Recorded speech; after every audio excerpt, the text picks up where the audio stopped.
This is Argentina, a country famous for its amazing landscapes, cuisine, football players, and equally terrible economic management.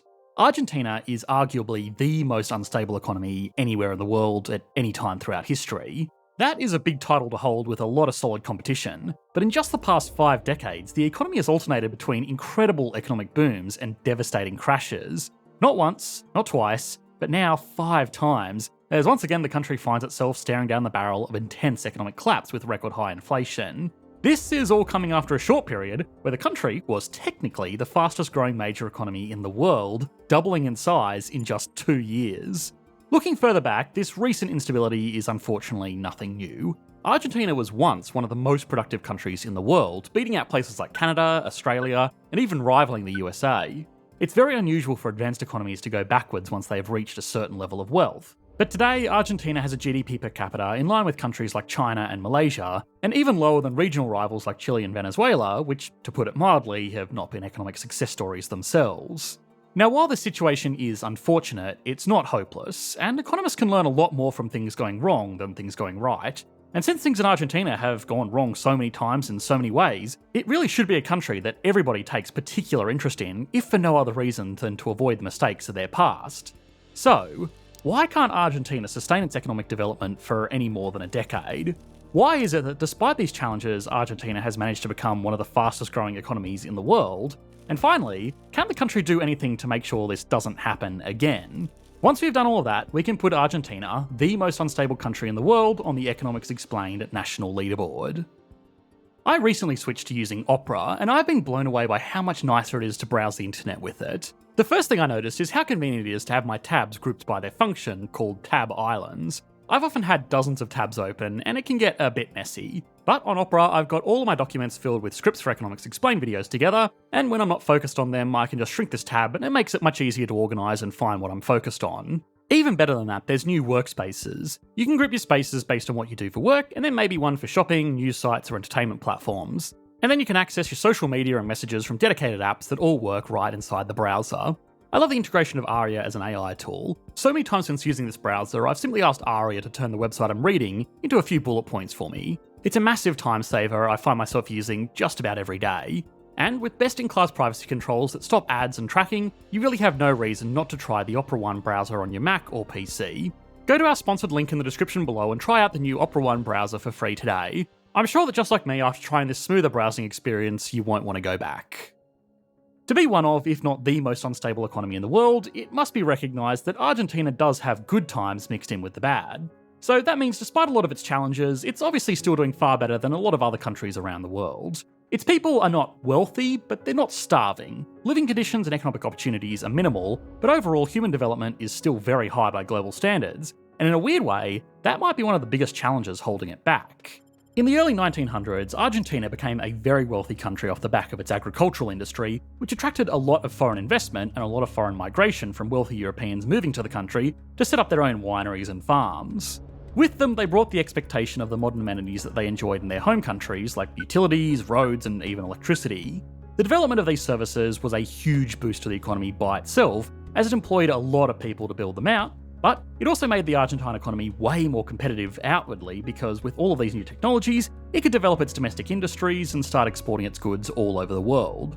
Meats and wines from Argentina back at this time were prized commodities, and those export industries also gave rise to supporting industries that overall made for a very worldly and advanced economy for the time. Foreign money coming in with new wealthy migrants and luxury exports going out was a great system, but it did create something of a speculative mania as the growth of the country attracted even more attention around the world. Eventually, investing in Argentinian land or farms or businesses became the early 20th century equivalent of buying cryptocurrencies. Nobody really understood what was going on, but a lot of people were getting rich and everybody wanted in. Despite perhaps not having the best or most stable underlying motivations, the investment into the country was still doing a lot of good, as it could be put towards modernising the economy that was just a few years earlier reliant mostly on subsistence agriculture. Unfortunately, this stream of foreign income fell apart during the Great Depression. People had less money to invest, they weren't buying luxury consumables as much, and they also were more cautious about risky speculation. The Great Depression hit Argentina just as hard, if not harder than it did in the USA. But fortunately for the up-and-coming country, it still had a lot of the industries that people had invested in. The resulting instability, on top of long-held tensions over inequality between wealthy migrants and poorer locals, gave rise to a military junta that seized power in the country in 1930, just 1 year into the Great Depression. In just a few months, the country went from one of the most stable, economically conservative and well-regulated democracies in the world to one of the most unstable. And in the almost 100 years since, that's not a switch that they've been able to reverse. After that shake-up, what little foreign income streams the country still had were quickly shut off, because people were understandably hesitant to invest in or otherwise do business with a country that was undergoing a military revolution. Out of necessity more so than long-term planning, the new government that had just seized power needed to introduce a new policy to keep their economy functioning. Fortunately for them, the country was in a surprisingly good position to make this happen because of all the investments that had already been made into the country from before this political turbulence. Just because a new factory or advanced farm equipment was worth less than it was before 1929 didn't mean that it was any less productive. So the country switched up its strategy. Instead of exporting its goods abroad, it would focus internally and work on satisfying its own market demand with its own local manufacturing and agriculture. This worked fairly well, and while the country was certainly less prosperous on paper than it was in the years before, most people still enjoyed a relatively high standard of living for the time. However, inequality remained quite high, and that was just the start of their problems.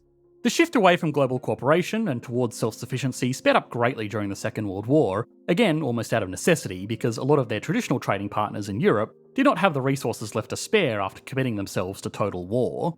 This economic movement that had so far been working pretty well eventually culminated after the war in a political movement that nationalised a lot of the country's major industries to push a theory called Developmentalism. All countries, with very few exceptions, want to develop their economy and become advanced service-based centres where their people can enjoy high incomes. Leadership in countries want to do this, if for no other reason than it will make them very politically popular and make it much easier for them to maintain power. The question then becomes, how do they achieve that economic development?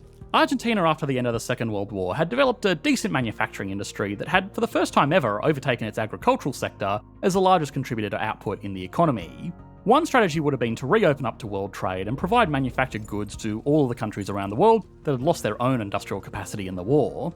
They could exchange their goods for foreign income, which could in turn be used to purchase even more advanced industrial equipment to hopefully further grow its local industries. The fear with this strategy is that domestic industries will need to compete directly with every other industry around the world, and if they're only producing basic goods like Argentina was at the time, the only real way to compete is by trying to be the cheapest, which means lower wages for workers, kind of defeating the purpose of building this industry in the first place. The other option was developmentalism, which meant that anything that could be produced in the country should be produced in the country, and imports should only be considered as an absolute last resort. Given the country was in many ways one of the earliest pioneers of global trade as we know it today, and given that relying on that trade and foreign investment had caused many problems for them in the past, the developmentalist approach was incredibly politically popular in the country.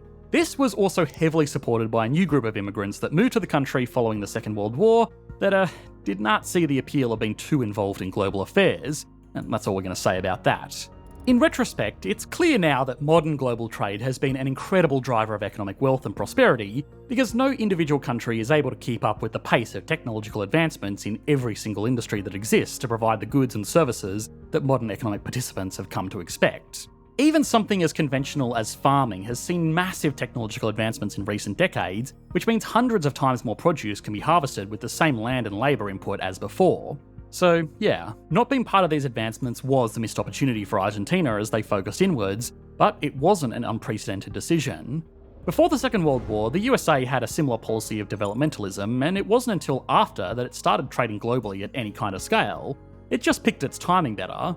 Even today, Argentina has very low trade intensity by the standards of even developing economies around the world. And that, combined with the pressure to maintain living standards, are what causes its never-ending economic turbulence.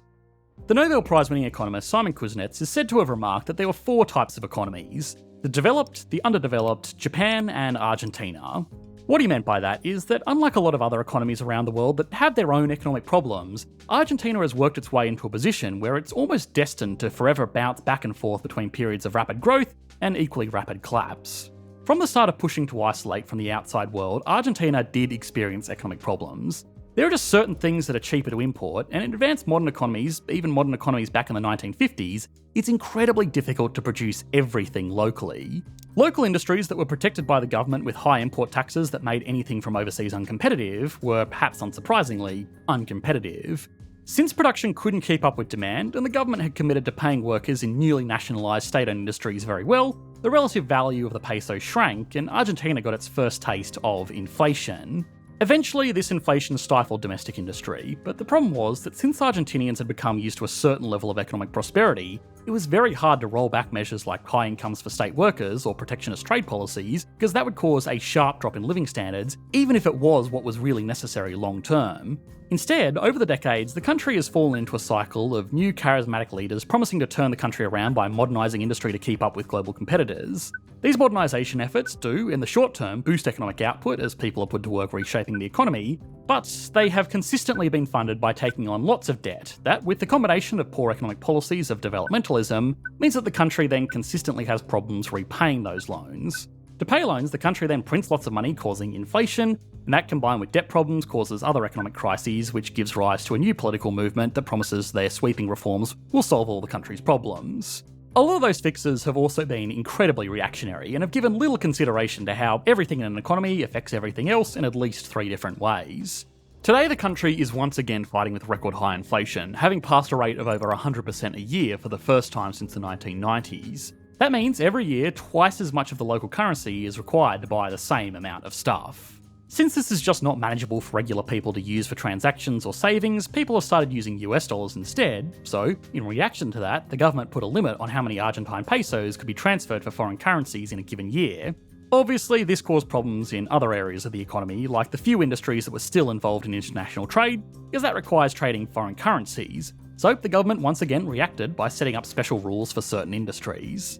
This is all happening at the same time as the total economic output of the country has almost doubled in just 2 years, essentially making it the fastest growing economy in the world. Although, of course, not many economists are predicting that this boom is going to last for a long time, because it is again mostly been fueled by the government pushing lots of borrowed money into local industries.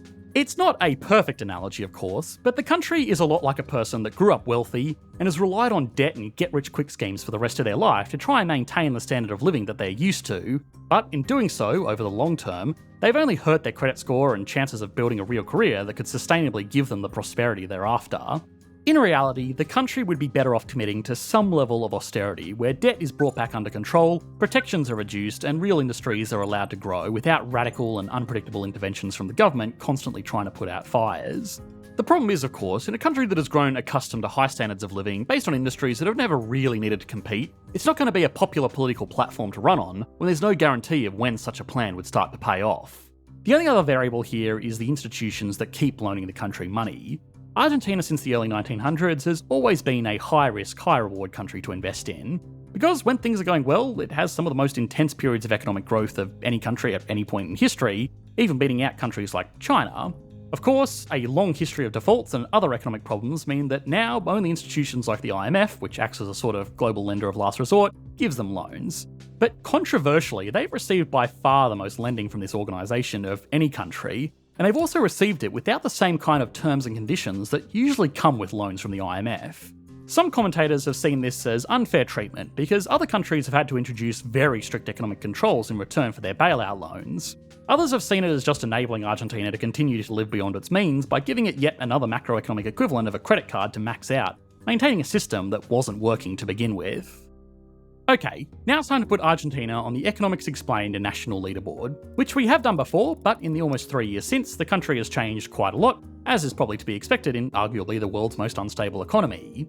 Starting as always with size, Argentina currently has a GDP of $632 billion, which despite the doom and gloom we've explored in this video, is a significant improvement from where it was when we last made this ranking. It gets a very solid 8 out of 10. GDP per capita is, however, quite low because the country has not encouraged its domestic industries to innovate or reinvest into new technologies because they've always lived under strong government protections from outside trade. That means today, the average worker in Argentina has fewer tools to do their job as efficiently as workers in other industrial economies, even those like China. Of course, its recent economic boom is improving, but even today, it only has a GDP per capita of just under $13,000, almost perfectly in line with the global average, so it gets a 5 out of 10. Stability and confidence should be a 0, and that's what we gave the country last time. But since then, we've updated the secret formula to mean that basically anything under a 2 means the country is in the throes of a civil war, infrastructure has been destroyed, and economic participants are uncertain of their own safety, let alone their own wealth. Argentina is obviously home to wild ups and downs, but those ups are at least in part only possible because the country has been able to foster a certain level of political stability. And things like armed revolutions, well, do happen, but are not regular occurrences. Because of that, Argentina gets a score of 2 out of 10. Not great by any means, but something that we do believe is more representative of its real position in the world. Growth has obviously been exceptional in the past 2 years, which is exactly why we measure this score from average growth over the past decade. Even on that short time frame, Argentina has had some wild ups and downs, but overall has only grown by an average of 1% per year. Not great by global standards, and certainly not great for a developing economy. It is for now not going backwards though, so it gets a 3 out of 10. Industry is poor. The country's main exports are still basic agricultural goods, and its push for self-sufficiency over the decades means that the country is still well behind the rest of the world in most technical fields. Argentina gets a 3 out of 10. Altogether, that gives the country an average score of 4.2 out of 10, which is an improvement from where it was last time, but not a big one. And unfortunately, it's likely that when we explore this country in the future, that current issues like hyperinflation will have pushed it back into an economic crisis once again, and all we can do is hope that we're wrong. Now, another issue that is a big deal in Argentina is the crippling effects of brain drain. We've already made an entire video exploring that concept and why it keeps poor countries poor, so we didn't want to repeat too much here, but you should be able to click to that video on your screen now. Thanks for watching, mate. Bye.